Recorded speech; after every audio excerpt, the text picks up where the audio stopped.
Hi, I'm Kaylee, and this is my review of Wuthering Heights. You may love or hate Emily Bronte's book, but you cannot ignore it.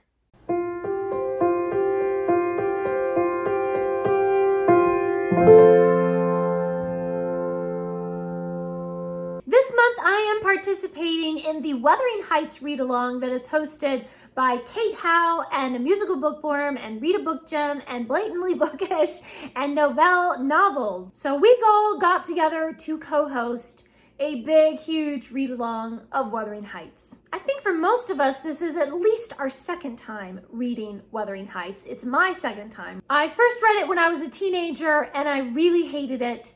And I really hoped that reading it this second time as an adult, that I would have a different experience. And I will say I had a different experience. I actually hate it worse now. My hatred for Wuthering Heights has grown. Let me tell you why. Please don't hate me. My opinion is just my opinion, and it's mainly based on my enjoyment, my personal enjoyment, my personal experience with the book, which I did not enjoy it, so hence the low star rating. Although I'm doing my review video now, I'm also going to be participating in the Zoom discussion. For anyone who participates in the read-along, you're free to join in with the discussion. And that's going to be on Kate Howe's channel at the end of the month. But until then, I have a lot of things that I want to talk about with Wuthering Heights. Victoria at A Musical Bookworm has also set up a Discord discussion thread for Wuthering Heights that is separated out into kind of chapter groups. And so if you had other things that you wanted to say about Wuthering Heights, you could always go over there as well. And closer to the end of the month, I am going to be watching a movie adaptation of Wuthering Heights, the one with Laurence Olivier. I watched this many, many years ago, but I don't really remember if the movie adaptation, this particular one, follows the book exactly, or if it's a little bit different. So it'll be fun to revisit that. And Laurence Olivier is one of my very favorite old-timey actors. So let's dive right in to the review. Catherine and Heathcliff grow up to... Heathcliff. Why can't I say Heathcliff? Catherine and Heathcliff grow up together and learn to love each other, but Heathcliff is an orphan with no family name and no future. Catherine is the only daughter of a gentleman, and she knows that she cannot marry so far below her station. So the two are embroiled in a tempestuous romance that breaks more than one heart and spans over generations with far-reaching revenge and hatred. So the short version of my review is, this isn't a romance, this is a revenge tale. Everyone is miserable. I can recognize the genius of the writing, but the subject material is just too violent and too evil for me to enjoy. That was the short version. Now buckle up for the long version, the long, extensive review. I actually really love the genius of this plot structure. It really keeps you guessing. I mean, there's always something happening, something changing in the situation. The relationships between the characters really drive the story. Every little detail in the dialogue points to some deeper emotion that is happening below the surface. But there is a lot of violence, some of which actually made me nauseated to read about. And there was a lot of verbal abuse and emotional abuse and physical abuse. And there's murder and revenge and somebody's always sick. There's always some disgusting illness. And lies and betrayal and hatred and spite and conceit and just every kind of imaginable evil. It is exhausting. It's exhausting. Whenever one little ray of sunshine penetrates the gloom of this plot, you know you can't trust that little ray of sunshine. You know that the evil will soon return and crush everything that is good or happy. Some people might like and enjoy that kind of drama, but it just makes me depressed. The writing is really powerful, and it sucks you into this vortex of darkness and chaos. Every scene is really tense, really emotional. Even in the few happy scenes where some poor character finds one small moment of tranquility, you, the reader, are waiting for the other shoe to drop, waiting for the wicked one to swoop in and wreak destruction. So much tension and fascination as you wait for this train wreck that you know is coming. I think a big part of why there is so much tension in the story is because Emily Bronte reveals the semi-ending to us in the very first chapter. We meet Heathcliff and we see the end result of his life in misery and despair. Our first introduction to Catherine is that we know she is dead. And we already see a second generation suffering and miserable too. Then we begin to hear their stories from the beginning as told by the housekeeper, Ellen, and we know that train wreck is coming. The fascination lies in how did that train wreck occur. It's really brilliant. Plot structure, writing, tension, emotion. It's completely brilliant. And I hated it. Of course, we have to talk about the amazing setting out on the lonely moors. It's just so very isolated. A lot of the time, I was wondering, how could these awful things happen? Where is the magistrate? Where is the constable? Where is the cleric? Where are the kind neighbors who will lend a hand? Well, Wuthering Heights is out on the moors. It's desolate. It's miles away from any village. There is no one to help. There is no one to hear your screams. There is no one to see your tears and your bruises and your cuts. You can really feel the loneliness in this remote setting. Again, very brilliant. And I really hated it. Now we get to the characters.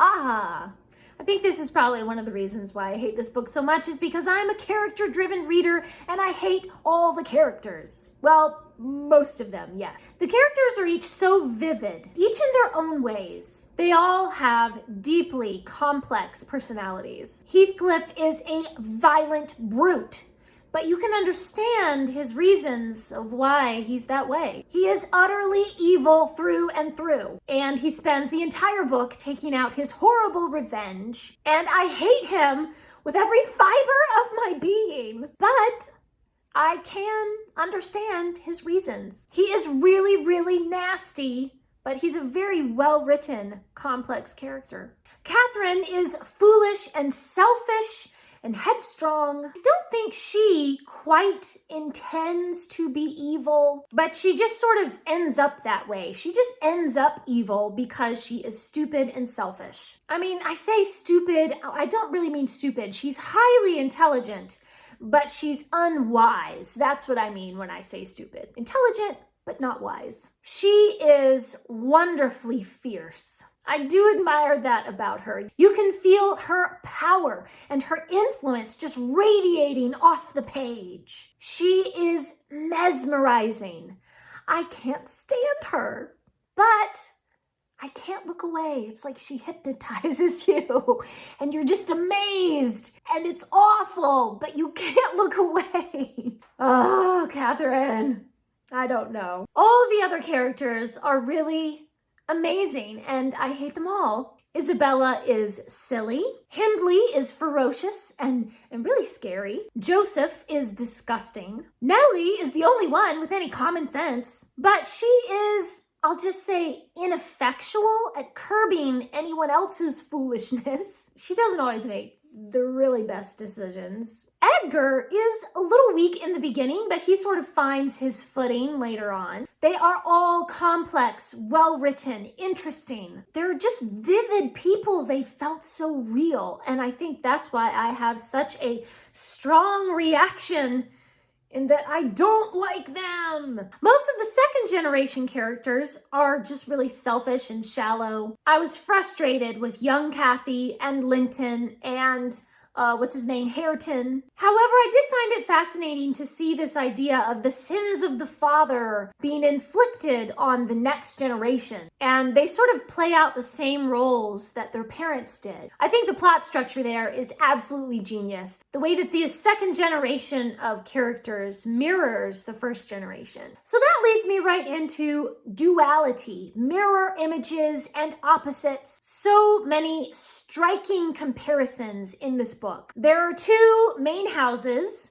there are two families, and two generations. One household is refined and lives in an orderly estate, and the other household is just as wild and untamed as the desolate moors that they live on. And even within one character, there can be mirror images and contrasts, like a person is abused, and then he becomes the abuser. I could just go on and on about all this intriguing symbolism and contrasts in each character. One of the things that I think just blew me away with the absolute genius of it is how the characters begin to define themselves and their own personality and their own sphere of life by comparing themselves with the house down the way. And they look at the other household and they say, I'm not like that. Part of their confirmation of their own identity in their own mind is their comparison to what is their opposite. And this is not just for the reader's benefit. This is an integral part of the character, their own personal growth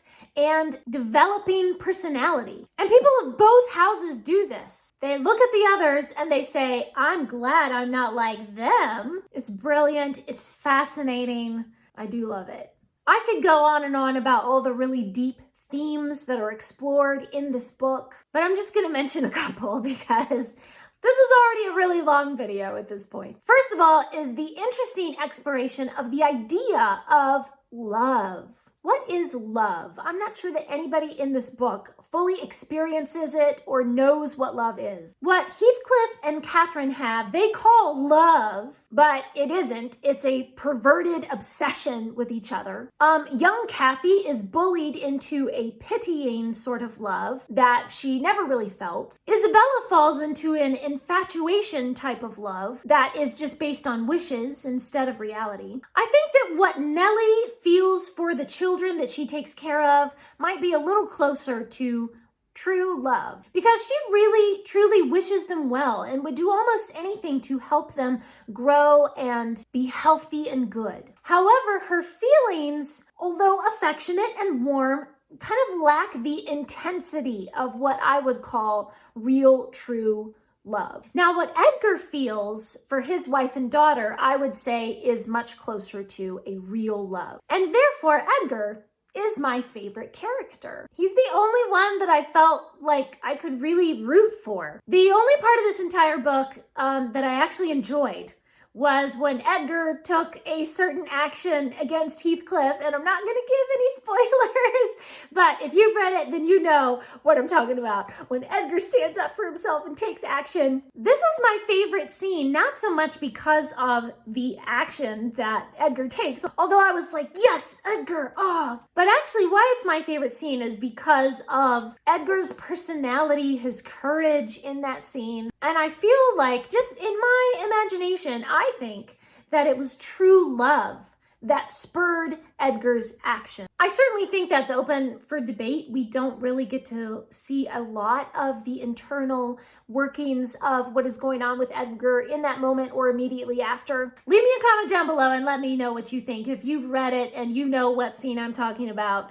do you think it was true love that spurred Edgar to have the courage to stand up to the bully? The next theme that I think is really interestingly explored in this book is the concept of family and just the social structure within family. There are various families and different generations that we get to see throughout the book. We get to know each family intimately and see all their different flaws and strengths. And each character's social position plays a large part in how they regulate their own behavior. And I think that these questions about family are explored. Like, is family a place where you belong? Well, Heathcliff is sort of adopted by Catherine's father, but he doesn't really belong to the family. Is family a source of identity? Well, Well, Catherine decides who to marry based on her idea of what is due to her family name. So her family identity actually hampers her freedom.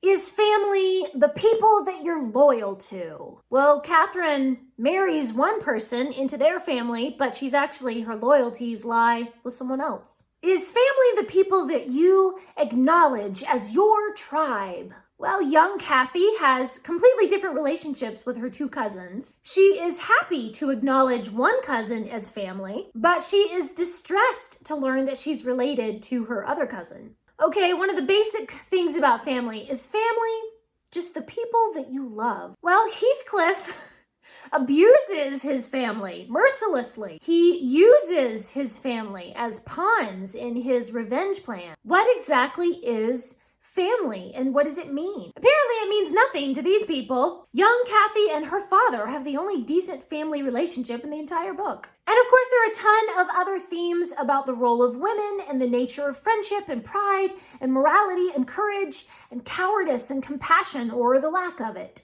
And a dozen other things that are explored by different characters at different times. But I don't have time to talk about them all. Overall, I just hate this book so much. I could go on and on about how I know it's brilliant, it's fascinating. I still hated reading it. I did not like how I felt when I read it. Reading it the first time as a teen and now reading it the second time as an adult, I just hated it even more. It's just way too dark and violent for me. It just made me feel depressed. And that is a testament to the power of the writing that it made me feel so strongly. This is a very polarizing book. I have never met anyone who was just like, about Wuthering Heights. I don't think I've ever met anyone who said they like Wuthering Heights. You either super love it passionately or you very vehemently, like myself, hate it. There is no in between. And that just shows how genius it really is. You may love or hate Emily Bronte's book, but you cannot ignore it. Please leave me a comment and let me know, which side do you fall on? Do you love or hate Wuthering Heights? Thanks for watching. Please subscribe and remember, the right book in the right hands at the right time can change the world.